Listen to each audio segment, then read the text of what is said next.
అమ్మాయిలు పడ్డారో లేదో కానీ మీరు పడ్డారు. నాకు తెలిసి అమ్మాయిలు అయితే చాలా పడే ఉంటారని నేను అనుకున్నా. ఆ రోజున మీ గ్రూమింగ్ చూశాక ఒక హీరో ధనుష్ లాంటి ఫీలింగ్ నేను చూశాను నేను మిమ్మల్ని. నిజంగా ఆ రోజు నేను డిజైనర్ని పెట్టుకుని వెళ్ళలేదు, ఏం లేదు. ఒక షాప్కి వెళ్ళాను, ఒక క్లోతింగ్ షాప్కి నచ్చిన గుడ్డ తీసుకున్నాను, టైలర్ దగ్గరికి వెళ్ళాను, కుట్టించుకున్నాను అంతే. ఏ సార్ మీరు కంజూస్ అనిపిస్తున్నారు నాకు. దోస్తాన్లా ఫ్రెండ్షిప్లల్లో ఖర్చు పెడతారా మీరు? పైసలు పోతారా అసలు దోస్తులతో? ఫ్రెండ్స్తో బయటికి వెళ్తారా? ఎందుకు వెళ్ళనండి. ఫ్రెండ్స్ మీద డబ్బులు ఖర్చు పెడతారా? డిజైన్ చెప్పండి. కాకపోతే మందు పార్టీలో ఉన్నా, ఎందుకంటే నేను తాగను కాబట్టి నేను ఎంకరేజ్ చేయను.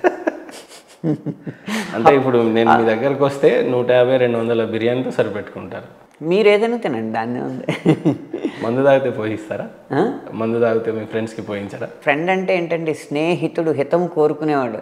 మందు తాగితే మీకు మంచి జరుగుతుందా నష్టం జరుగుతుందా? ఇందులో కూడా మీరు ఫిలాసఫీలో చెప్పుకుంటూ కూర్చుంటే లవర్ అంటే లివర్ గురించి ఆలోచించాలండి. నాకు అర్థమైంది ఇప్పుడు మీకు ఎందుకు లవర్. ఫ్రెండ్ అంటే గుండె గురించి ఆలోచించాలి. చెప్పండి, ఇప్పుడు ఫ్రెండ్ మందు పోస్తే ఫ్రెండా, మందు పోయినోడు ఫ్రెండా? ఏమైనా శాస్త్రం ఏం చెప్తుందంటే ఆప్తవాక్యం శ్రద్ధ ప్రమాణం అంటది. ప్రమాణం అంటే ఒక సాక్ష్యం కదా. ఒకటి ఇది నిజం అని నమ్మాలంటే సూర్యుడు తూర్పును ఉదయిస్తాడు అనేది నిజం అనుకుందాం. సైన్స్ ప్రకారం భూమి తిరుగుతూ ఉంటుంది కాబట్టి సూర్యుడు అక్కడే ఉంటాడు. భూమి పశ్చిమం నుంచి తూర్పుకి ఇలా తిరుగుతున్నప్పుడు సూర్యుడు తూర్పు నుంచి పశ్చిమానికి వస్తాడు, అది వేరే విషయం. ఇప్పుడు ఒక నిజం ఉందనుకోండి, అది నిజం అని ప్రూవ్ చేయడానికి ప్రత్యక్ష ప్రమాణం అని ఒకటి ఉంటుంది. అంటే చూడడం, మహేంద్ర గారు బ్లాక్ షర్ట్ వేసుకున్నారు, ప్రత్యక్షంగా నేను ఇక్కడ నా కెమెరామెన్కి ఆయన బ్లాక్ షర్ట్ వేసుకున్నారు చూడండి అని చెప్పడం.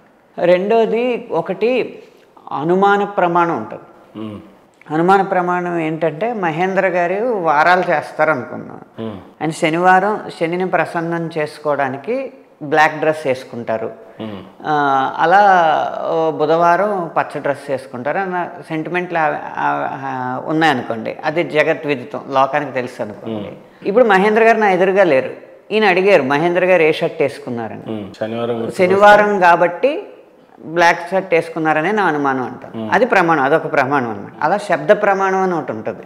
శబ్ద ప్రమాణం అంటే ఏంటంటే ఆప్తవాక్యం శబ్ద ప్రమాణం. మహేంద్ర గారు మంచోడు అని ఒక స్టేట్మెంట్ వచ్చింది. మహేంద్ర గారు మంచోడు అని ఒక ఆప్తుడు అనాలి. ఆప్తుడు అంటేనే ఆయన మంచోడు అని అర్థం. ఆప్తుడు ఎవరని కూడా నిర్వచనం ఇది. ఆప్తస్తు యథార్థ వక్త, ఎప్పుడు నిజం మాట్లాడేవాడే ఆప్తుడు. తిట్టినోడు, పొగిడినోడు, ప్రేమగా చూసినోడు కాదు ఆప్తుడు. ఎప్పుడు నీతో నిజం మాట్లాడినవాడే నీకు ఆప్తుడు.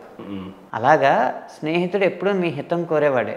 అందుకని మీకు మందు పోయింది. నేను ఏది ఒక మందు కోసం ఇంతసేపు క్లాస్ అంతే. మీరు మందు పోయకపోతే నాతో ఫ్రెండ్షిప్ చేయను అన్నవాడి కల్లా నేను ఫ్రెండ్నో కాదు అని చెప్తా. అసలు మీ ఫ్రెండ్స్ ఎంతమంది సార్ ఉన్నారా? మీకు ఫ్రెండ్స్ బాగానే ఉంటారు. నాకు ఉన్నదే స్నేహితులు. కాకపోతే వందలు వేల ఉండరు. నాకు వేల మంది స్నేహితులు ఉండరు, వేళ్లతో లెక్క పెట్టేలా ఉంటారు. వాళ్ళు ఎంత స్నేహితులు అంటే నేను వాళ్ళకి ఎప్పుడూ అప్పేవును, అవసరం అయితే డబ్బులు ఇస్తాను. అంటే తిరిగి ఇమ్మని ఎప్పుడు అడగను.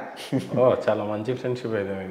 అలాగే వాళ్ళు నాకు అప్పేవరు, అవసరం అయితే ఇస్తారంతే. మీ నంబర్ ఇవ్వండి, తొందరలోనే ఫ్రెండ్షిప్ చేసుకోవాలి. ఓకే, అయితే నాకు అప్పేవకండి, ఇవ్వండి అంతే. లేదు, మీరు నాకు ఇవ్వాలి, అంత మంచి ఫ్రెండ్షిప్ కావాలి నాకు మీతో. చూసుకోండి, ఇప్పుడు అమీర్పేట నడిబోర్డులో ఈ స్టూడియో పెట్టారు. నా ఆదాయం ఎంతో మీకు ఐటీ రిటర్న్స్లో చెప్పాను. దాన్ని బట్టి బేరీ చేసుకుని నేను మీకు ఇవ్వాలో మీరు నాకు ఇస్తారు అనేది మీరే లెక్క కట్టుకోండి. లేదు, ఒక బాలకృష్ణ లాంటి వాళ్ళకి, పవన్ కళ్యాణ్, చిరంజీవి లాంటి వాళ్ళకి రాస్తున్నారు మీరు. ఇంకా ఇప్పుడు 3 లక్షలు సంపాదిస్తున్నారు ఒక పాటకి. ముందు ఇంకా లాభదాయకంగానే ఉంటుంది మీతో ఫ్రెండ్షిప్. పాట అంతే అలా 3 నిమిషాల్లో వచ్చేది కదండి. ఒక్కోసారి నెలలు పడుతుంది, ఒక్కోసారి సంవత్సరాలు పడుతుంది, ఒక్కోసారి నిమిషాల్లో వస్తుంది. 20 నిమిషాల్లోనే అంత పెద్ద అవార్డులు అందుకునే పాటలు రాశారు. 1500 పాటలో ఓ పాట 20 నిమిషాల్లో రాశాను. 80 రోజులు రాసిన పాట ఉంది, పచ్చబొట్టు అన్న పాట. దాని గురించి ఏం చెప్తా? ఏం పాట అది ఒకసారి? పచ్చబొట్టేసిన అని బాహుబలిలో